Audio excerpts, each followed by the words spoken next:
The dying detective. Mrs. Hudson, the landlady of Sherlock Holmes, was a long-suffering woman. Not only was her first-floor flat invaded at all hours by throngs of singular and often undesirable characters. He's dying, Dr. Watson. For 3 days he has been sinking, and I doubt if he will last the day. He would not let me get a doctor. This morning when I saw his bones sticking out of his face, and his great bright eyes looking at me, I could stand no more of it. With your leave or without it, Mr. Holmes, I am going for a doctor this very hour, said I. Let it be Watson then, said he. I wouldn't waste an hour in coming to him, sir, or you may not see him alive. I was horrified, for I had heard nothing of his illness. I need not say that I rushed for my coat and my hat. As we drove back, I asked for the details. There is little I can tell you, sir. He has been working at a case down at Rotherhithe, in an alley near the river, and he has brought this illness back with him. He took to his bed on Wednesday afternoon, and has never moved since. For these 3 days, neither food nor drink has passed his lips. Good God, why did you not call in a doctor? He wouldn't have it, sir. You know how masterful he is. I didn't dare to disobey him. But he's not long for this world, as you'll see for yourself the moment that you set eyes on him. He was indeed a deplorable spectacle. In the dim light of a foggy November day, the sick room was a gloomy spot, but it was that gaunt, wasted face staring at me from the bed which sent a chill to my heart. His eyes had the brightness of fever. There was a hectic flush upon either cheek, and dark crusts clung to his lips. The thin hands upon the coverlet twitched incessantly. His voice was croaking and spasmodic. He lay listlessly as I entered the room, but the sight of me brought a gleam of recognition to his eyes. Well, Watson, we seem to have fallen upon evil days, said he in a feeble voice, but with something of his old carelessness of manner. My dear fellow, I cried, approaching him. Stand back, stand right back. If you approach me, Watson, I shall order you out of the house. But why? Because it is my desire. Is that not enough? Yes, Mrs. Hudson was right. He was more masterful than ever. It was pitiful, however, to see his exhaustion. I only wished to help. Exactly. You will help best by doing what you are told. Certainly, Holmes. He relaxed the austerity of his manner. You are not angry? He asked, gasping for breath. Poor devil. How could I be angry when I saw him lying in such a plight before me? It's for your own sake, Watson. He croaked. For my sake? I know what is the matter with me. It is a coolie disease from Sumatra. A thing that the Dutch know more about than we, though they have made little of it up to date. One thing only is certain. It is infallibly deadly, and it is horribly contagious. Contagious by touch, Watson. That's it, by touch. Keep your distance and all is well. Good heavens, Holmes. Do you suppose that such a consideration weighs with me of an instant? It would not affect me in the case of a stranger. Do you imagine it would prevent me from doing my duty to so old a friend? Again I advanced, but he repulsed me with a look of furious anger. If you will stand there, I will talk. If you do not, you must leave the room. Holmes, You are not yourself. A sick man is but a child, and so I will treat you, whether you like it or not. I will examine your symptoms and treat you for them." He looked at me with venomous eyes. If I am to have a doctor, whether I will or not, let me at least have someone in whom I have confidence. "Then you have none in me?" In your friendship, certainly. But facts are facts, Watson, and after all, you are only a general practitioner with very limited experience and mediocre qualification. It is painful to have to say these things, but you leave me no choice. I was bitterly hurt. Such a remark is unworthy of you, Holmes. It shows me very clearly the state of your own nerves. But if you have no confidence in me, I would not intrude my services. Let me bring Sir Jasper Meek, or Penrose Fisher, or any of the best men in London. But someone you must have, and that is final. If you think that I am going to stand here and see you die without either helping you myself or bringing anyone else to help you, then you have mistaken your man." He paused after each sentence to collect his failing strength. I have learned so much during some recent researches which have a medico-criminal aspect. It was in the course of them that I contracted this complaint. You can do nothing. Possibly not, but I happen to know that Dr. Ainstree, the greatest living authority upon tropical disease, is now in London. Our remonstrance is useless, Holmes. I'm going this instant to fetch him. I turned resolutely to the door. Never have I had such a shock. In an instant, with a tiger spring, the dying man had intercepted me. I heard the sharp snap of a twisted key. The next moment he had staggered back to his bed, exhausted and panting after his one tremendous outflame of energy. You won't take the key from me by force, Watson. I've got you, my friend. Here you are, and here you will stay until I will otherwise. But I'll humor you. All this in little gasps, with terrible struggles for breath between. You have only my own good at heart. Of course, I know that very well. You shall have your way, but give me time to get my strength. Not now, Watson. Not now. It's 4 o'clock. At 6 you can go. This is insanity, Holmes. Only 2 hours, Watson. I promise you will go at 6. Are you content to wait? I seem to have no choice. None in the world, Watson. Thank you. I need no help in arranging the clothes. You will please keep your distance. Now, Watson, there is one other condition that I would make. You will seek help, not from the man you mention, but from the one that I choose. By all means. The first 3 sensible words that you have uttered since you entered this room, Watson. You will find some books over there.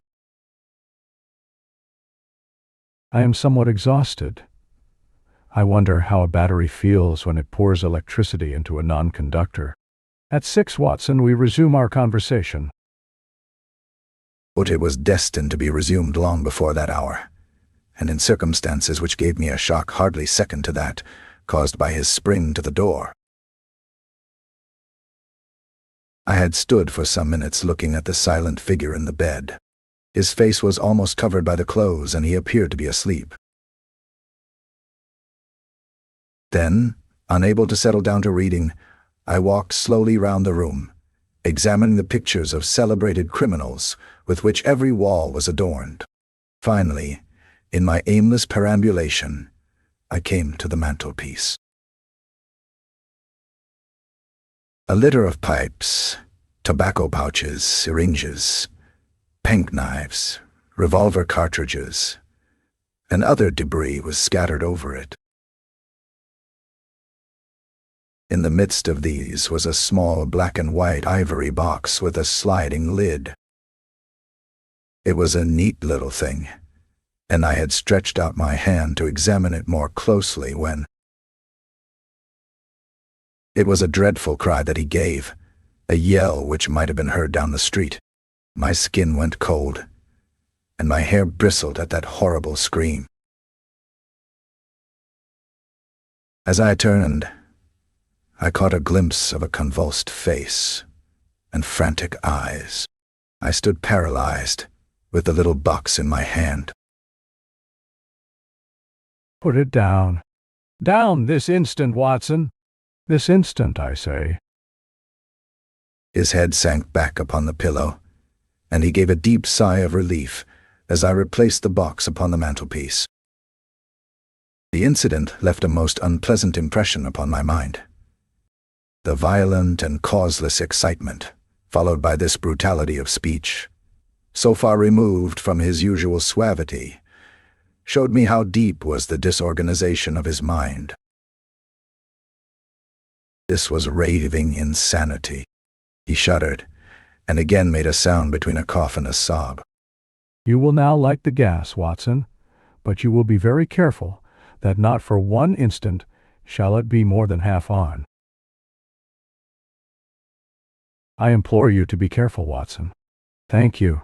That is excellent. No, you need not draw the blind.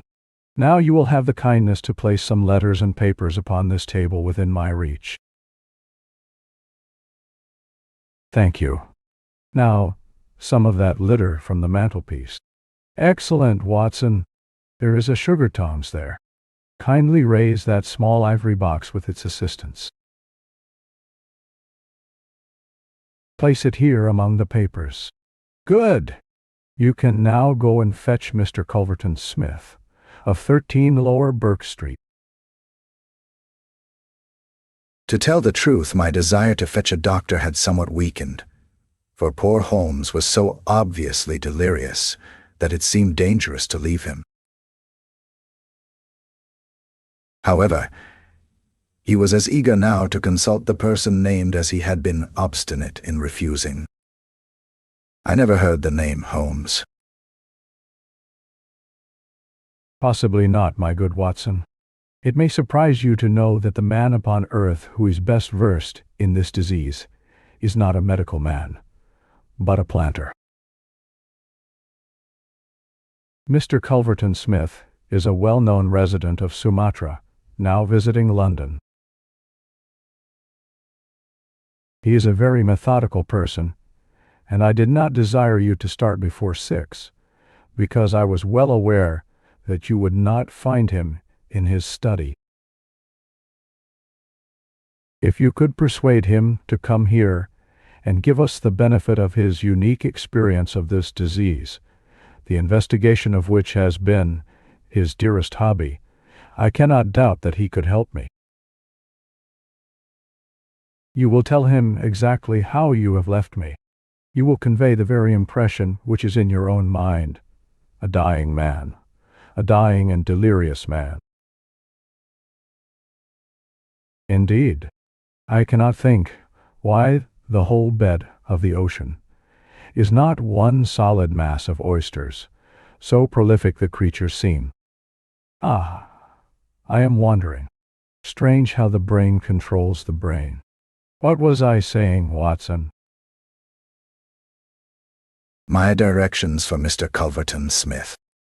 Ah, yes, I remember. My life depends upon it. Plead with him, Watson. There's no good feeling between us. His nephew, Watson. I had suspicions of foul play, and I allowed him to see it. The boy died horribly. He has a grudge against me. You will soften him, Watson. Beg him, pray him. Get him here by any means. He can save me only he. I will bring him in a cab. if I have to carry him down to it.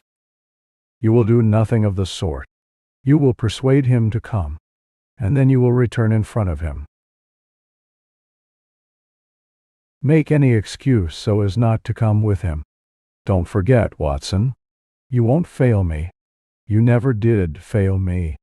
No doubt there are natural enemies which limit the increase of the creatures. You and I, Watson, we have done our part. Shall the world then be overrun by oysters? No, no, horrible. You'll convey all that is in your mind. I left him full of the image of this magnificent intellect, babbling like a foolish child. He had handed me the key, and with a happy thought, I took it with me lest he should lock himself in. Mrs. Hudson was waiting, trembling and weeping, in the passage. Behind me as I passed from the flat, I heard Holmes's high, thin voice in some delirious chant. Below, as I stood whistling for a cab, a man came on me through the fog. "How is Mr. Holmes, sir?" It was an old acquaintance, Inspector Morton, of Scotland Yard, dressed in unofficial tweeds. He is very ill. He looked at me in a most singular fashion. Had it not been too fiendish, I could have imagined that the gleam of the fanlight showed exultation in his face. "I heard some rumor of it." The cab had driven up, and I left him. Yes, Mr. Culverton Smith is in. Dr. Watson. Very good, sir. I will take up your card. Who is this person? What does he want? Dear me, Staples, how often have I said that I am not to be disturbed in my hours of study? Well, I won't see him, Staples. I can't have my work interrupted like this. I am not at home. Say so. Tell him to come in the morning if he really must see me. Well, well, give him that message. He can come in the morning, or he can stay away. My work must not be hindered. I thought of Holmes tossing upon his bed of sickness and counting the minutes, perhaps, until I could bring help to him. It was not a time to stand upon ceremony. His life depended upon my promptness. Before the apologetic butler had delivered his message, I had pushed past him and was in the room. With a shrill cry of anger, a man rose from a reclining chair beside the fire. What's this? What is the meaning of this intrusion? Didn't I send you word that I would see you tomorrow morning? I am sorry, but the matter cannot be delayed. Mr. Sherlock Holmes. The mention of my friend's name had an extraordinary effect upon the little man. The look of anger passed in an instant from his face. His features became tense and alert. Have you come from Holmes? I have just left him. What about Holmes? How is he? He is desperately ill. That is why I have come. The man motioned me to a chair and turned to resume his own. As he did so, I caught a glimpse of his face in the mirror over the mantelpiece. I could have sworn that it was set in a malicious and abominable smile. I am sorry to hear this. I only know Mr. Holmes through some business dealings which we have had, but I have every respect for his talents and his character. He is an amateur of crime, as I am of disease. Among those gelatine cultivations, some of the very worst offenders in the world are now doing time. It was on account of your special knowledge that Mr. Holmes desired to see you. He has a high opinion of you, and thought that you were the one man in London who could help him. The little man started, and the jaunty smoking cap slid to the floor. Why? Why should Mr. Holmes think that I could help him in his trouble? Because of your knowledge of Eastern diseases. But why should he think that this disease which he has contracted is Eastern?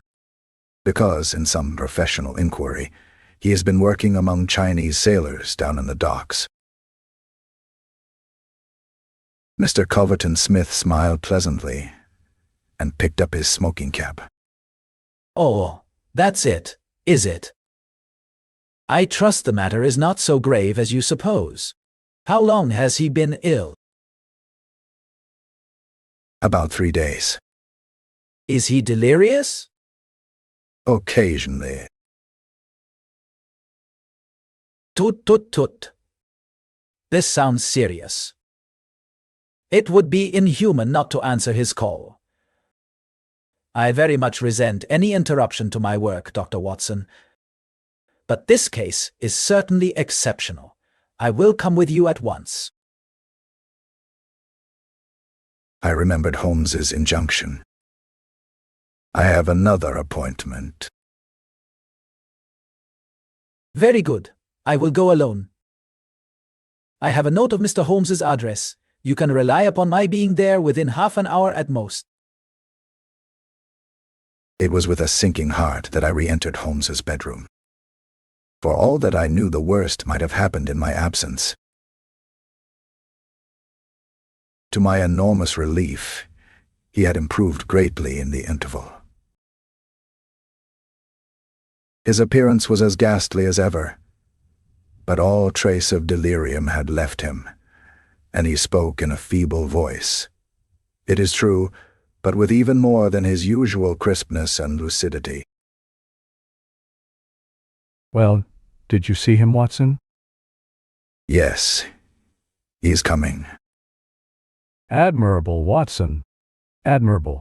You are the best of messengers. He wished to return with me. That would never do, Watson. That would be obviously impossible. Did he ask what ailed me? I told him about the Chinese in the East End. Exactly.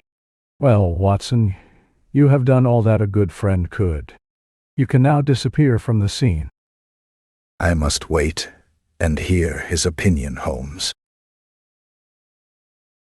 Of course you must. But I have reasons to suppose that this opinion would be very much more frank and valuable if he imagines that we are alone. There is just room behind the head of my bed, Watson. My dear Holmes, I fear there is no alternative, Watson. The room does not lend itself to concealment, which is as well as it is the less likely to arouse suspicion. But just there, Watson, I fancy that it could be done. Suddenly he sat up with a rigid intentness upon his haggard face. There are the wheels, Watson. Quick, man. And don't budge, whatever happens, whatever happens. Do you hear?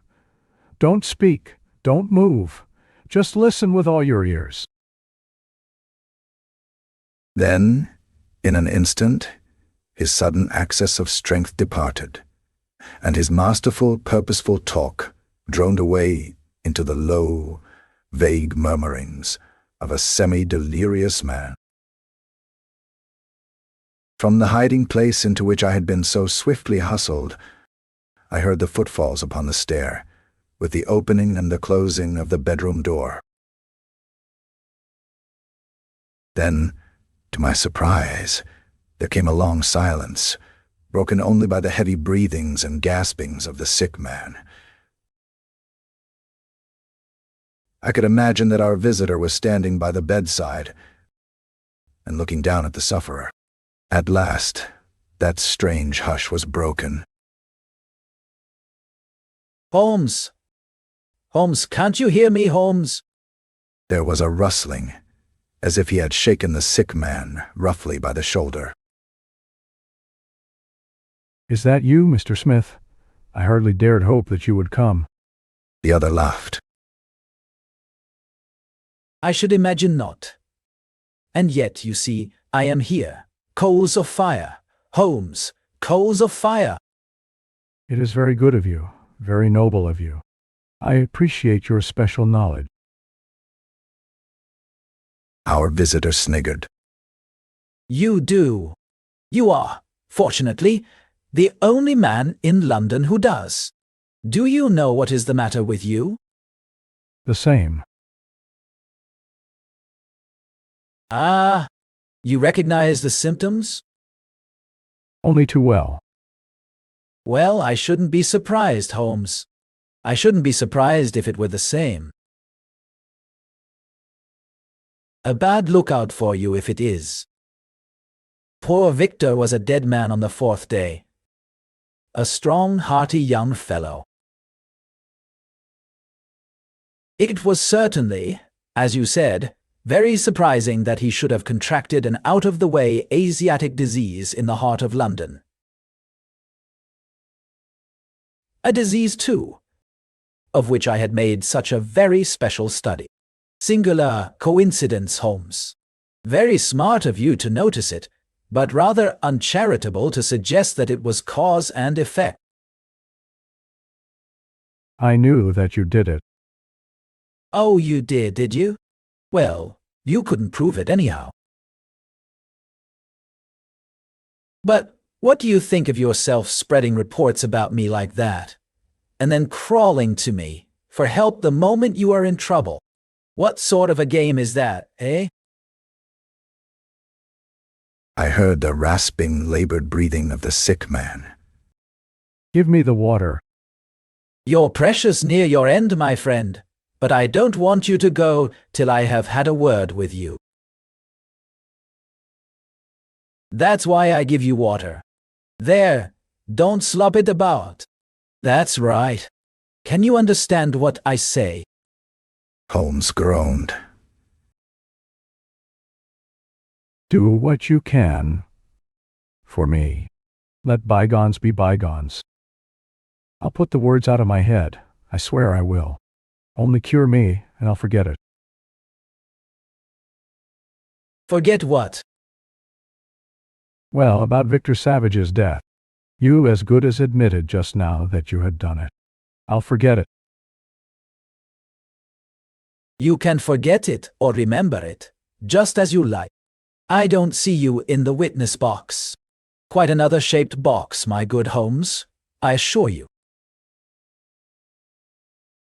It matters nothing to me that you should know how my nephew died.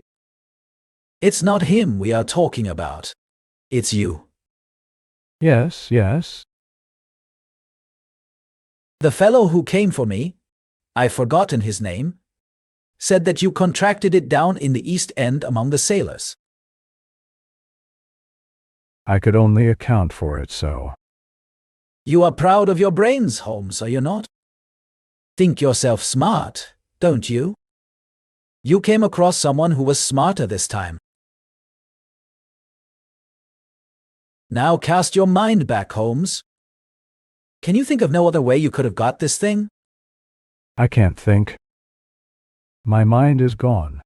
For heaven's sake, help me. Yes, I will help you. I'll help you to understand just where you are and how you got there.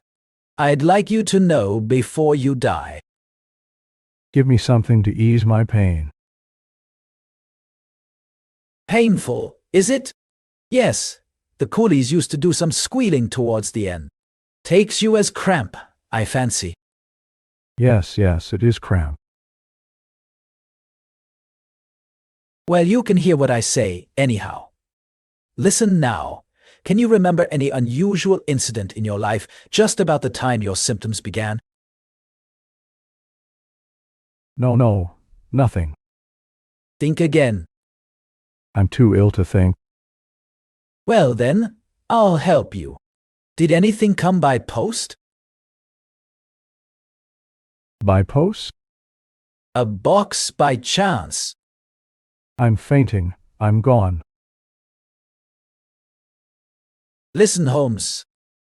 There was a sound as if he was shaking the dying man, and it was all that I could do to hold myself quiet in my hiding place. You must hear me. You shall hear me. Do you remember a box? An ivory box? It came on Wednesday. You opened it. Do you remember? Yes, I opened it. There was a sharp spring inside it. Some joke. It was no joke, as you will find to your cost. You fool. You would have it, and you have got it. Who asked you to cross my path? If you had left me alone, I would not have hurt you. I remember the spring. It drew blood. This box, this on the table. The very one, by George. And it may as well leave the room in my pocket. There goes your last shred of evidence. But you have the truth now, Holmes, and you can die with the knowledge that I killed you. You knew too much of the fate of Victor Savage, so I have sent you to share it. You are very near your end, Holmes. I will sit here, and I will watch you die. Holmes's voice had sunk to an almost inaudible whisper. What is that? Turn up the gas. Ah, the shadows begin to fall, do they? Yes, I will turn it up, that I may see you the better. He crossed the room, and the light suddenly brightened. Is there any other little service that I can do you, my friend? A match and a cigarette. I nearly called out in my joy and my amazement. He was speaking in his natural voice, a little weak, perhaps, but the very voice I knew. There was a long pause, and I felt that Culverton Smith was standing in silent amazement, looking down at his companion. What's the meaning of this? The best way of successfully acting a part is to be it. I give you my word that for 3 days I have tasted neither food nor drink until you were good enough to pour me out that glass of water. But it is the tobacco which I find most irksome. Ah, here are some cigarettes. I heard the striking of a match. That is very much better. Halloa, halloa. Do I hear the step of a friend? There were footfalls outside. The door opened, and Inspector Morton appeared. All is in order, and this is your man. I arrest you on the charge of the murder of one Victor Savage. And you might add of the attempted murder of one Sherlock Holmes. To save an invalid trouble, Inspector, Mr. Culverton Smith was good enough to give our signal by turning up the gas. By the way, the prisoner has a small box in the right-hand pocket of his coat, which it would be as well to remove. Thank you. I would handle it gingerly if I were you. Put it down here. It may play its part in the trial. There was a sudden rush and a scuffle, followed by the clash of iron and a cry of pain. You'll only get yourself hurt. Stand still, will you? There was the click of the closing handcuffs. A nice trap. It will bring you into the dock, Holmes, not me. He asked me to come here to cure him. I was sorry for him, and I came. Now he will pretend, no doubt, that I have said anything which he may invent which will corroborate his insane suspicions. You can lie as you like, Holmes. My word is always as good as yours. Good heavens, I had totally forgotten him. My dear Watson, I owe you 1,000 apologies. To think that I should have overlooked you. I need not introduce you to Mr. Culverton Smith, since I understand that you met somewhat earlier in the evening. Have you the cab below? I will follow you when I am dressed, for I may be of some use at the station. I never needed it more. said Holmes as he refreshed himself with a glass of claret and some biscuits in the intervals of his toilet. However, as you know, my habits are irregular, and such a feat means less to me than to most men. It was very essential that I should impress Mrs. Hudson with the reality of my condition, since she was to convey it to you, and you, in turn, to him. You won't be offended, Watson. You will realize that, among your many talents, dissimulation finds no place. And that if you had shared my secret, you would never have been able to impress Smith with the urgent necessity of his presence, which was the vital point of the whole scheme. Knowing his vindictive nature, I was perfectly certain that he would come to look upon his handiwork. But your appearance, Holmes, your ghastly face. 3 days of absolute fast does not improve one's beauty, Watson. For the rest, there is nothing which a sponge may not cure. With Vaseline upon one's forehead, belladonna in one's eyes, rouge over the cheekbones, and crusts of beeswax round one's lips, a very satisfying effect can be produced. Malingering is a subject upon which I have sometimes thought of writing a monograph. A little occasional talk about half-crowns, oysters, or any other extraneous subject produces a pleasing effect of delirium. But why would you not let me near you, since there was in truth no infection? Can you ask, my dear Watson? Do you imagine that I have no respect for your medical talents? Could I fancy that your astute judgment would pass a dying man who, however weak, had no rise of pulse or temperature? At 4 yards, I could deceive you. If I failed to do so, who would bring my Smith within my grasp? No, Watson, I would not touch that box. You can just see, if you look at it sideways, where the sharp spring like a viper's tooth emerges as you open it. I dare say it was by some such device that poor Savage, who stood between this monster and a reversion, was done to death. My correspondence, however, is, as you know, a varied one, and I am somewhat upon my guard against any packages which reach me. It was clear to me, however, that by pretending that he had really succeeded in his design, I might surprise a confession. That pretense I have carried out with the thoroughness of the true artist. Thank you, Watson. You must help me on with my coat. When we have finished at the police station, I think that something nutritious at Simpson's would not be out of place.